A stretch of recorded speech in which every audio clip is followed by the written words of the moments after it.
Alangkah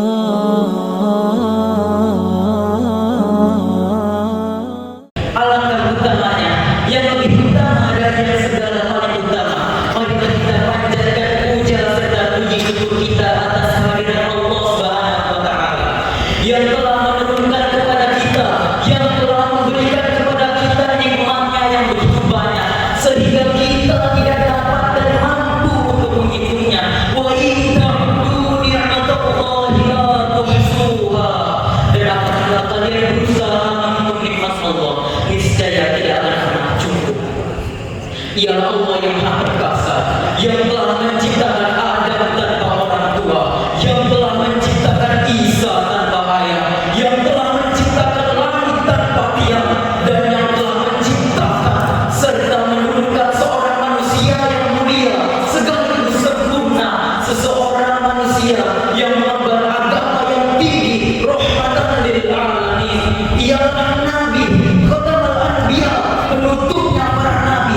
Ialah Nabi besar kita yang telah menancapkan bendera muslim di atas panji puncak kemenangan. Ialah Nabi yang telah membawa umatnya dari zaman kebodohan menuju zaman kepintaran, dari zaman kegelapan menuju zaman terang benderang seperti saat ini.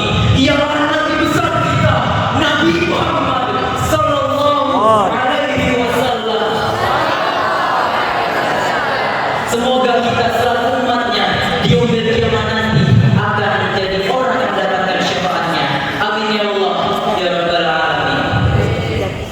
Para hadirin, pada malam hari yang berbahagia ini, izinkanlah saya menyampaikan satu kata dua kata yang apabila dipatah-patah menjadi sebuah kalimat yang bermanfaat. Rasulullah sallallahu alaihi wasallam pernah bersabda, "Usikum bitaqwallahi azza wa jalla." Sungguh aku telah mewasiatkan kepada kalian semuanya untuk bertakwa kepada Allah Subhanahu wa Ta'ala. Kenapa kita harus bertakwa? Ya karena takwa itu adalah bekal perjalanan kita di yaumul hisab nanti. Takwa yang nantinya akan membedakan mana orang yang masuk ke dalam surga dan mana orang yang masuk ke dalam neraka. Takwa sebaik-baik bekal. Fa inna khairaz zadi taqwa. Dan takwa itu sebaik-baik bekal perjalanan di yaumul hisab nanti. Lalu Rasulullah juga melanjutkan sabdanya, "Wasam'i wa ta'ati wa in ta'ammaru 'alaihimul 'abd." Mendengarkan, mentaati, menuruti seorang pemimpin, seorang guru, seseorang yang memimpin kita, meskipun ia seorang budak. Selagi orang yang memimpin kita, meskipun dia seorang budak yang tidak memiliki jabatan, yang tidak memiliki pangkat, yang tidak terpandang kehidupannya, yang tidak terlihat statusnya apa, namun ia bisa memimpin kita menuju kebaikan, menuju jalan yang lurus dan benar, maka ikutilah, karena ialah sebaik-baik pemimpin. Lalu Rasulullah melanjutkan sabdanya, "Fa innahu may ya'ish minkum ba'di fa sayara ikhtilafan katsiran." Dan sesungguhnya setelah meninggalnya diriku ini, kalian akan melihat banyak berpecah belahan di antara umat Islam ini. Yang lain berkata ini boleh, yang lain berkata ini haram, yang lain berkata ini mubah, yang lain berkata ini halal dilakukan. Maka bagaimana mengatasi solusi itu? Maka Rasul bilang, "Fa'alaikum bisunnati wa sunnatul khulafa'ir rasyidin al-muhtadin." Maka wajiblah sunnah-sunnahku dan sunnah-sunnahnya para khulafa'ir rasyidin yang terpimpin bagi kalian. Karena apa? Karena sunnah-sunnah inilah yang nantinya akan menjadi pelita, penerang di tengah jalan yang gelap penuh kesesatan.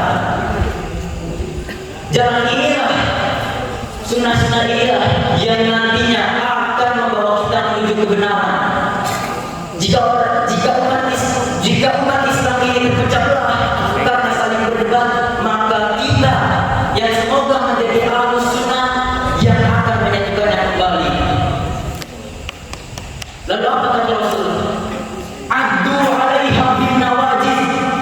Peganglah, gigitlah bila perlu kepala sunnah-sunnah itu di dalam tangan kalian. Karena apa? Sunnah-sunnah itulah yang nanti akan membawa kalian semuanya ke dalam surga Allah Subhanahu wa taala. Dan pesan Rasulullah yang terakhir adalah bid'ah. Wa iyyakum wal muhdatsatil umur. Fa inna kulla bid'atin dhalalah. Kata Rasul, aku mewanti-wanti kalian dari segala perbuatan, dari segala perkara yang diadakan dan diperbarui dalam agama. Karena apa? Karena itu adalah bid'ah dan bid'ah itu adalah sesat. Maka di titik inilah, di pesan Rasulullah SAW yang inilah kita harus benar-benar mentaatinya. Karena apa? Karena bid'ah adalah sebuah perkara yang nantinya bisa menjebloskan kita ke dalam neraka, bisa masukkan kita ke dalam golongan orang-orang yang menjadi ahlul nar. Maka berhati-hatilah dengan bid'ah. Karena bid'ah inilah sesuatu yang sesat dan harus dijauhi.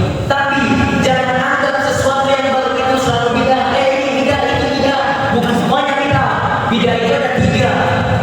Bid'ah yang pertama adalah bid'ah yang baik. Bid'ah yang kedua adalah bid'ah yang mubah. Dan bid'ah yang ketiga adalah bid'ah yang tidak boleh dilakukan. Bid'ah yang pertama, di zaman Rasulullah, Abu Hurairah radhiyallahu anhu pernah membuat tasbih dari 100 tali.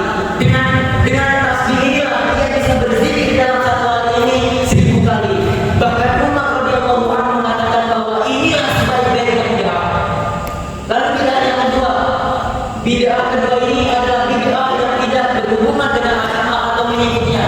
Kita main HP, nonton TV atau ngapain, yang penting gak menyinggung agama. Dan yang terakhir itu adalah bid'ah yang tidak diperbolehkan. Dan bid'ah inilah yang harus kita jauhi, karena bid'ah ini adalah bid'ah yang sesat. Para hadirin yang berbahagia pada malam Ramadan Akbar, yang semoga